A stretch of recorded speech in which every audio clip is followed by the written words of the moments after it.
Let's talk about healthy eating. First of all, caveat.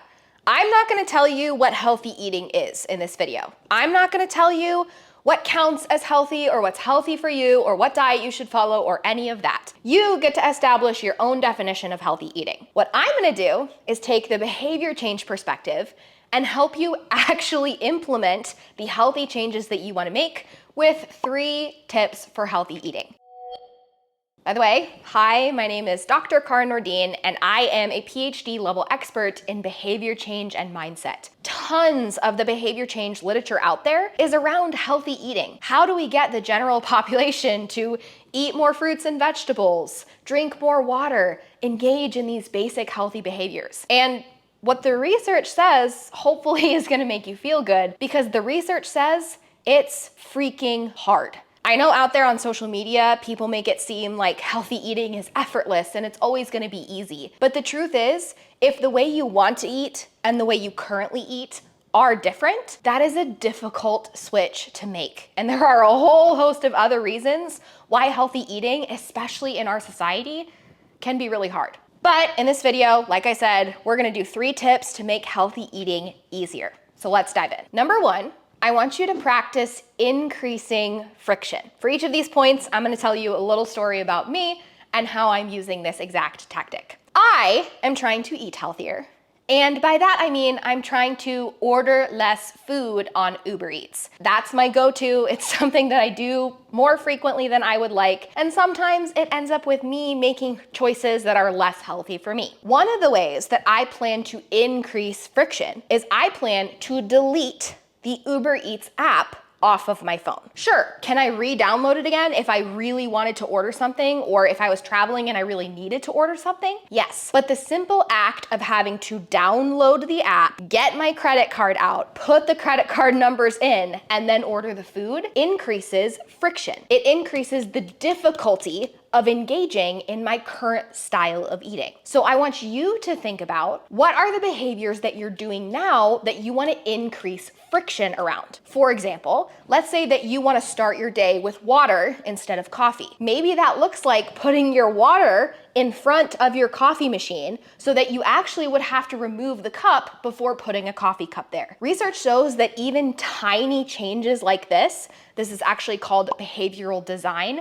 Tiny changes that make your environment different and increase the friction of certain behaviors can be really, really beneficial if you're trying to eat in a different way than you are now. And that brings me to tip number 2, which is to start identifying with your choices. This is a tiny, tiny shift that's gonna make a big difference. What I want you to do next time you, for example, order a salad to get in more plants, is I want you to start telling yourself, I am the type of person who orders salads. Not, I'm eating healthy right now, so I'm going to order a salad. Your language matters. There's a psychological effect called the saying is believing effect, which means that when you say things to other people, when you tell other people about something, when you give other people advice around a specific topic, you are more likely to believe it.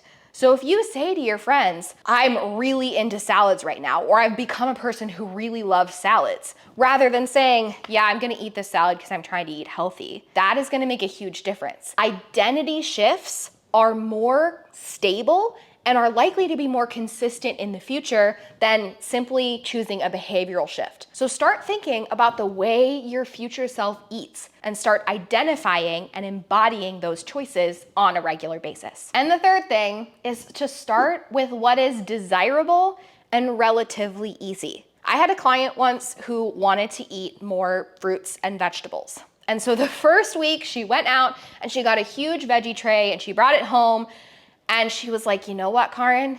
It just really didn't appeal to me at all, because she didn't really like vegetables. There weren't many that she even enjoyed at all. And what she really did enjoy was eating fruit. And so I told her, why don't you just try to increase the amount of fruit that you're eating next week? And then we'll dive into vegetables later on. That was exponentially helpful for her because she got to start and gain momentum with something that felt easy to her. Now, this is not as immediately gratifying as starting with something that's really difficult and nailing it, but it is likely more sustainable. And it actually builds your self-confidence when you're doing these things that are easy over and over and over again. For example, way back when I started my health and fitness journey, one of the first things that I focused on was just eating protein at breakfast. I bought protein bars that I thought tasted really, really good. I put them on my counter, and that was the only change I made. I didn't worry about anything else, just adding that simple habit of protein at breakfast. And after I did that for a couple of days,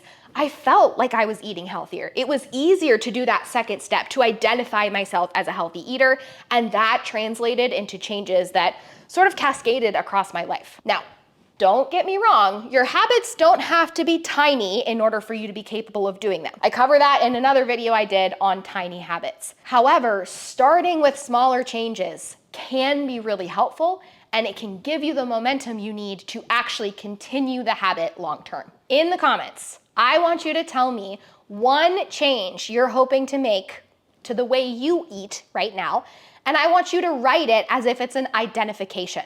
So if you're hoping to eat more vegetables, I want you to write the sentence, I am a person who loves eating salads for lunch, or I am a person who always has vegetables at dinner. I want you to try on that identity in the comments. It'll be fun. We can all see each other's new identities, and it's something that will help you practice everything that you learned in this video. And practice is really, really important for future application. By the way, if you're interested in learning more about healthy eating, I will put 2 of our behavior change coaches' Instagram handles in the description, because both of them have a lot of content on healthy eating and help a lot of their clients with healthy eating. And you might want to follow along just so you can get their extra tips too. I will see you next week.